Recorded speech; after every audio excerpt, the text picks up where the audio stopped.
Após a notícia da anuência prévia da Anatel para confirmação do negócio de venda das torres para a Highline, um negócio aí de 1,7 bi, nós vimos aí novos movimentos de alta das ações da Oi.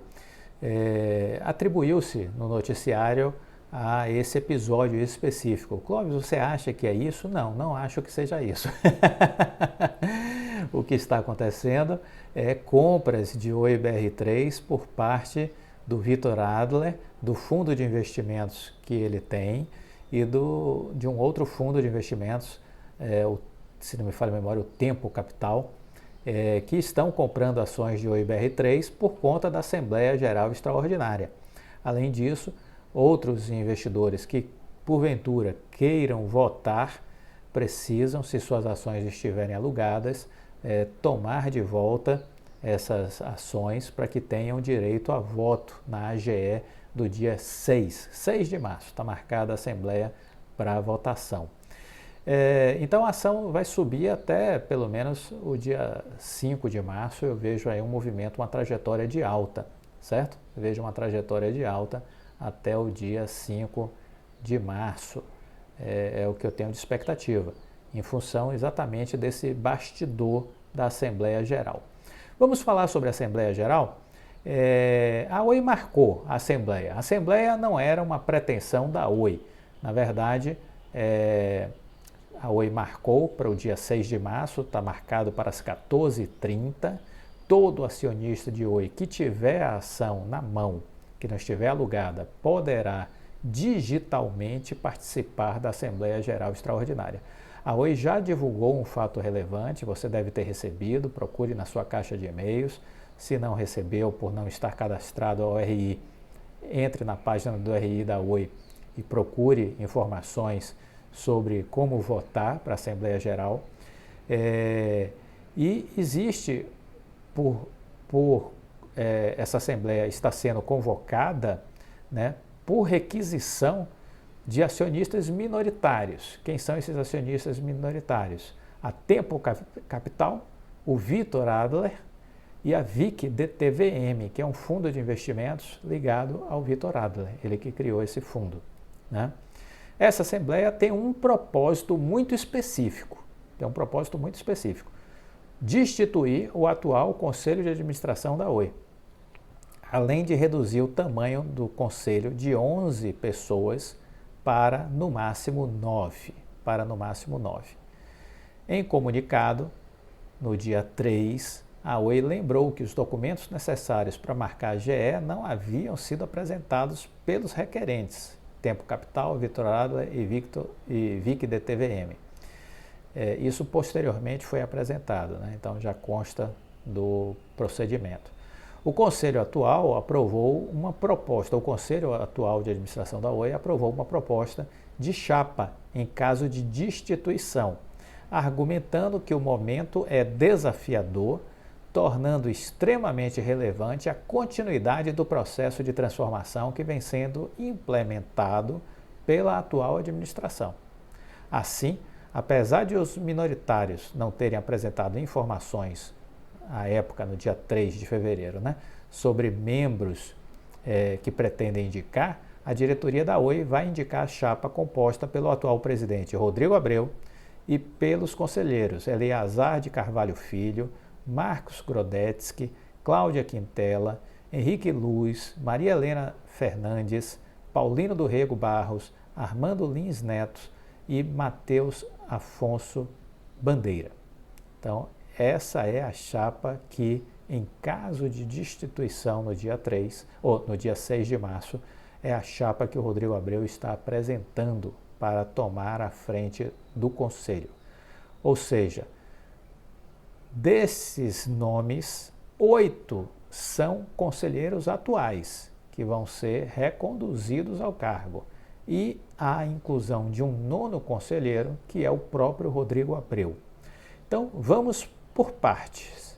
O primeiro ponto que eu quero destacar é que eu não vejo com bons olhos o Rodrigo Abreu, como presidente executivo, ser também conselheiro. Não vejo com bons olhos.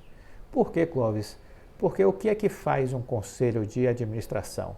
ele é um órgão que está acima da presidência executiva. Está acima da presidência executiva.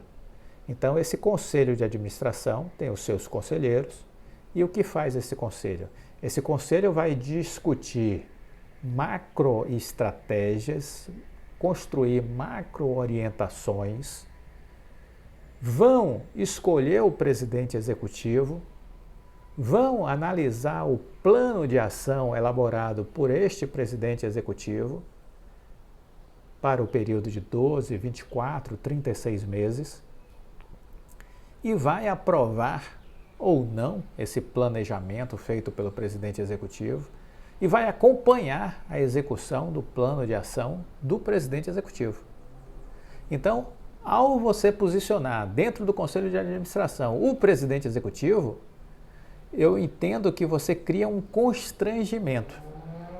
Eu entendo que você cria um constrangimento, porque os conselheiros podem não se sentir confortáveis com a presença do presidente executivo para discutir todos os assuntos. Pode existir uma cláusula dizendo que em determinados momentos de reunião do conselho, o presidente executivo, ainda que conselheiro, não participe. Pode existir uma cláusula assim. Mas o que eu acho que seria bom para a governança? A não presença do Rodrigo Abreu. Isso é ponto passivo. A não presença dele no conselho de administração. Eu acho que é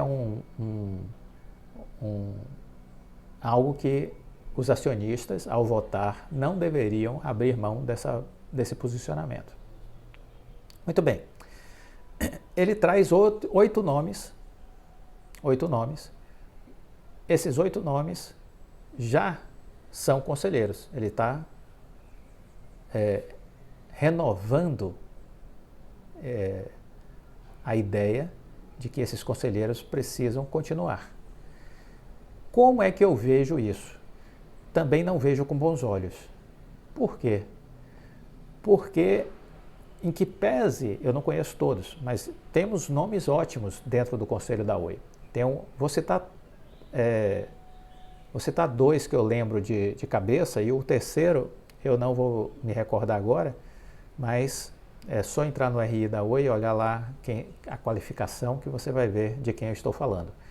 Mas você tem um conselheiro, que é o presidente do Conselho de Administração da Oi, que foi presidente do BNDES, então é uma pessoa muito preparada no mercado financeiro, muito preparada.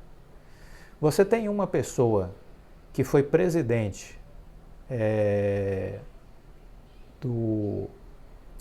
da Falcone Consultoria, do Vicente Falcone, uma empresa extremamente séria e conceituada do Vicente Falcone.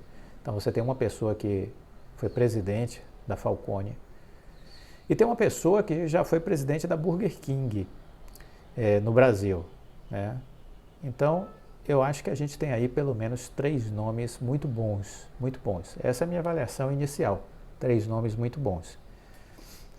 No mais, eu diria que se pudéssemos manter estes nomes e não ter o Rodrigo Abreu no Conselho, nós deveríamos pensar numa renovação do Conselho de Administração da Oi.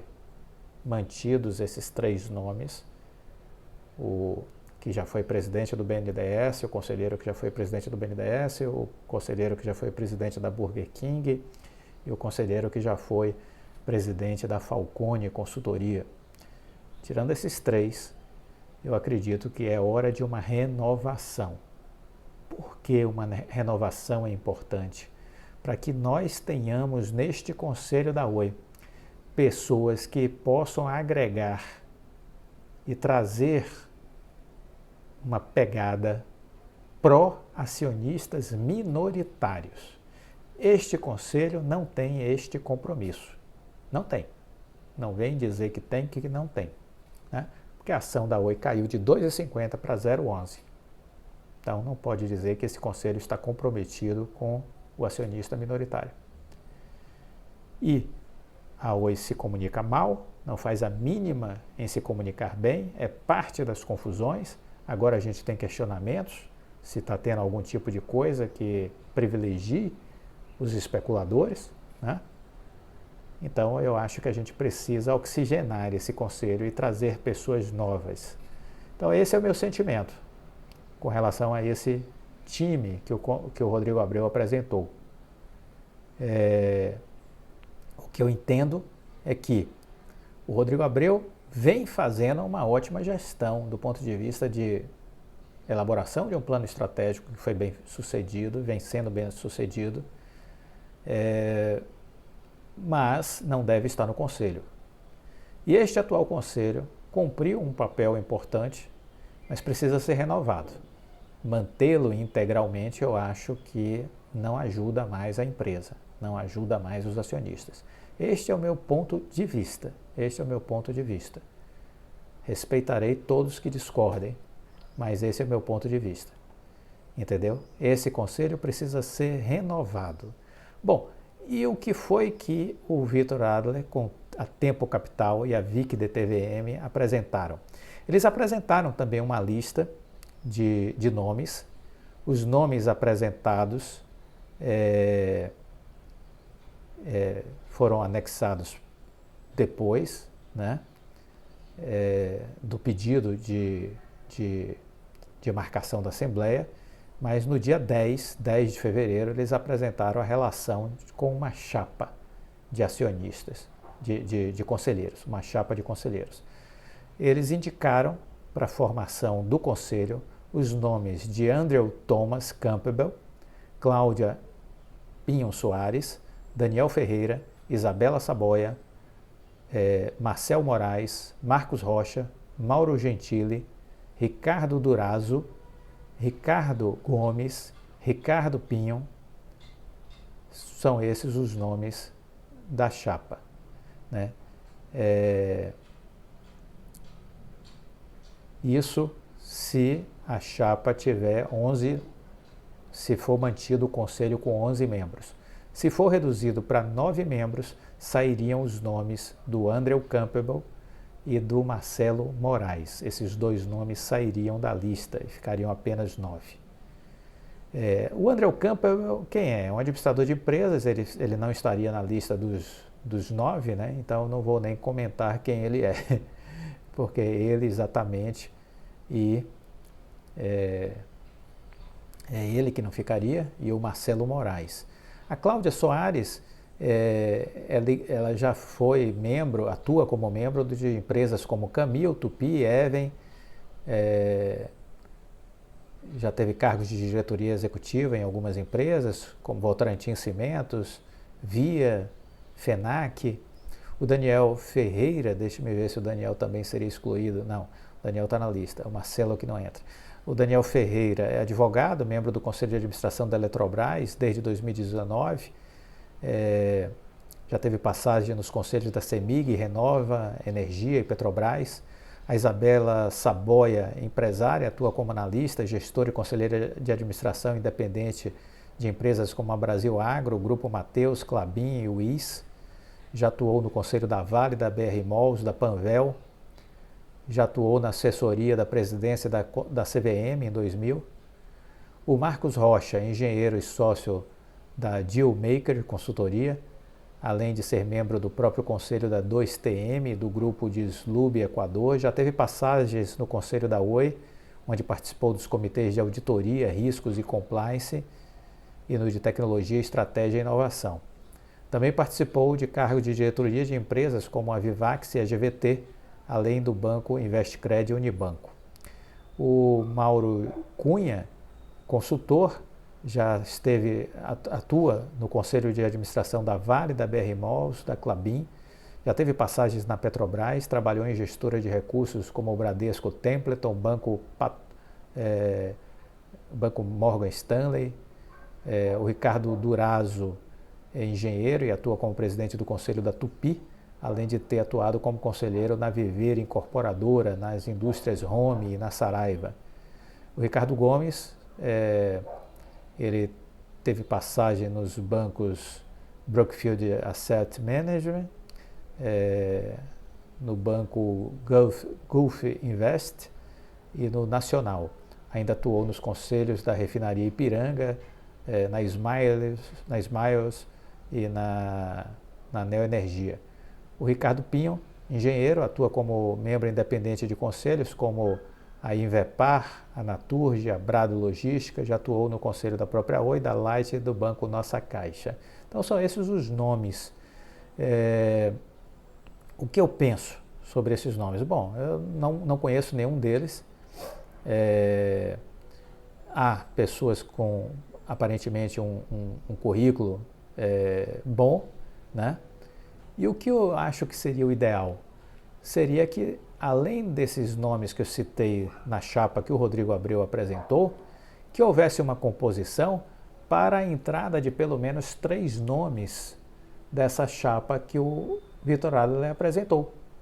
Chegaríamos a 8 conselheiros, a 6 conselheiros, né? 3 do Rodrigo Abreu, 3 apresentados pelo Vitor Adler.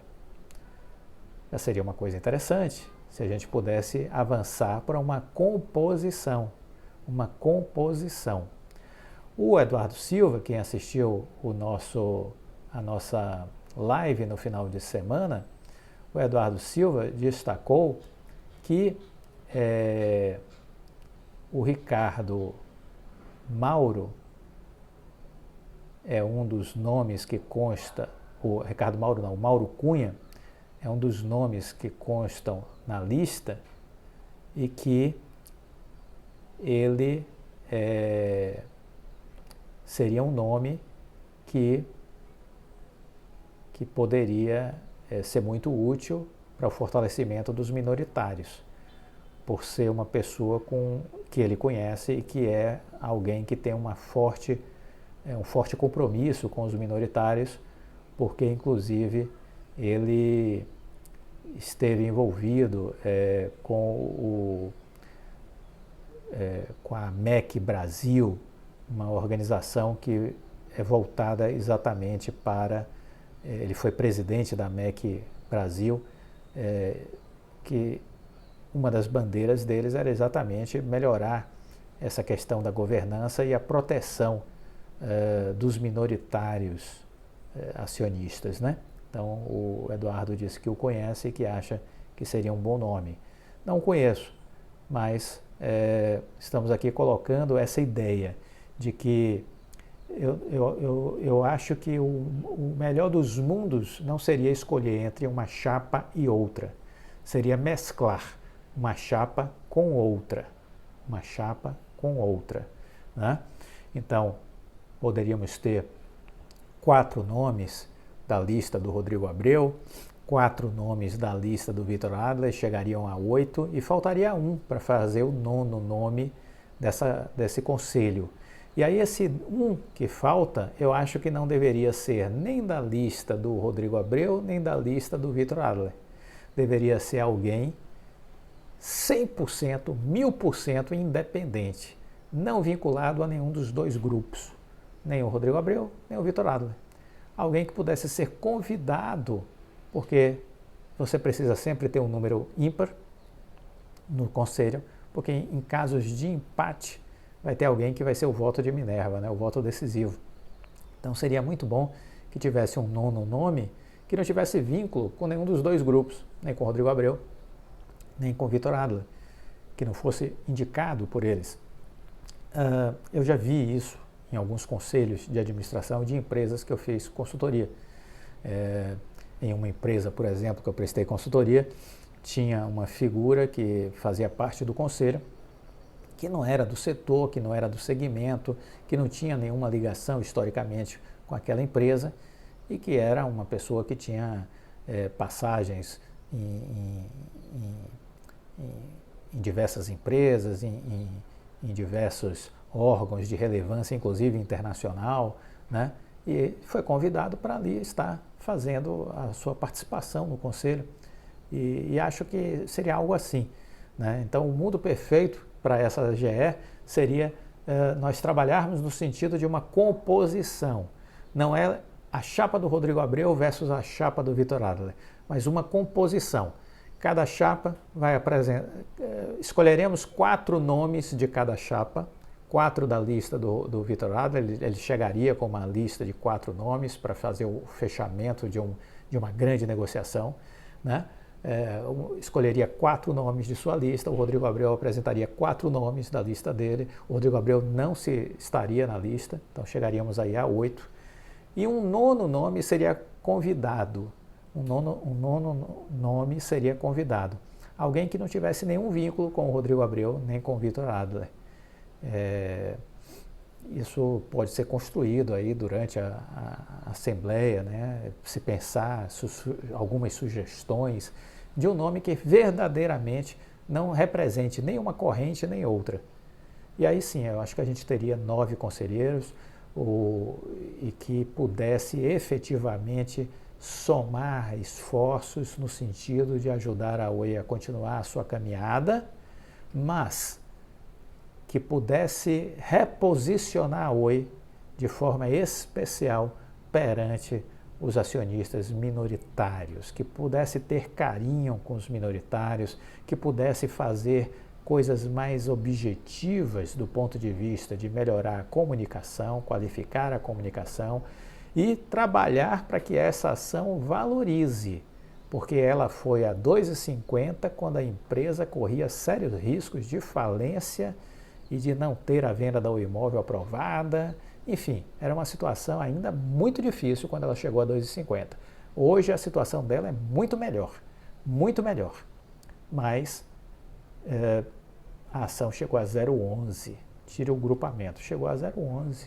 Então tem algo muito errado do ponto de vista de estratégia, de tomada de decisão, de atitude, de comunicação, né? Então isso precisa ser revisto. Precisamos de um novo conselho de administração. O do Rodrigo Abreu não nos satisfaz. Isso é ponto passivo. Mas acho que nós não deveríamos ficar entre a opção entre o lado A e o lado B. Eu vou então votar na chapa do Vitor Adler. Não, eu acho que eu preciso pegar o melhor da chapa do Rodrigo Abreu, o melhor da chapa do Vitor Adler, e ainda assim chegar a apenas 8, e faltaria 1. Esse 1 seria alguém que seria convidado, mas que não tivesse vínculo com nenhum dos dois lados, mas que fosse alguém também altamente conceituado e respeitado e que pudesse agregar com seu conhecimento essa composição do Conselho de Administração da Oi. Isso é o que eu penso. Muita gente estava me perguntando o que é que eu pensava, o que é que eu não pensava a respeito dessa Assembleia Geral. É exatamente isso que eu penso. Isso vai ser possível? Olha, vai depender muito de como isso vai ser conduzido, sobretudo por quem está liderando esse processo. De um lado, o Rodrigo Abreu, do outro, o Vitor Adler. Eles precisam sentar na mesa e conversar. Eu já disse a vocês que as grandes decisões são construídas antes das reuniões. Isso eu já falei para vocês, né?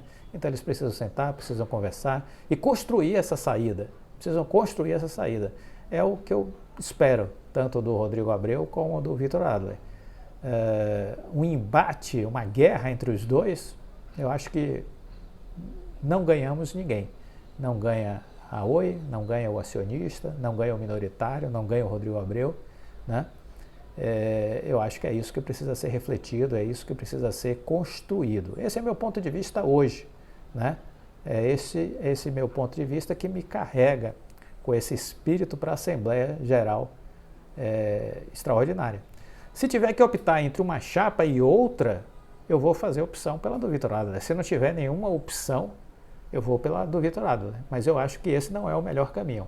O caminho é a composição, é fechar 4 nomes do Rodrigo Abreu, 4 nomes do Vitor Adler, dão 8, e um nono nome seria um convite de alguém que não tivesse vínculo com nenhum dos dois lados. Quando houvesse empate, esse extra, esse nono nome, seria um árbitro de usar o bom senso e sua experiência para tomar a melhor decisão. É isso que eu penso. Com relação à diretoria da Oi, destitui-se o presidente Rodrigo Abreu? Eu penso que não. Mas ele precisará se reposicionar diante do novo conselho, em especial no assunto comunicação. Vai precisar. porque definitivamente a coisa não está boa, não está boa. Na comunicação está péssima. E agora nós temos nuvens de dúvidas com relação à possibilidade de informações estarem vazando e beneficiando especuladores. Essas dúvidas que nos levaram a buscar o Instituto Empresa para que abríssemos processos na CVM e no Ministério Público para esclarecer, já que a empresa não quer esclarecer. E como ela é parte da confusão, a suspeição aí está, né? Por ela ser parte da confusão. Gostou do vídeo? Deixa o like, compartilhe com os amigos, fique com Deus, assine a Seleção de Empresas, vai mudar a sua vida, acredite. Tchau!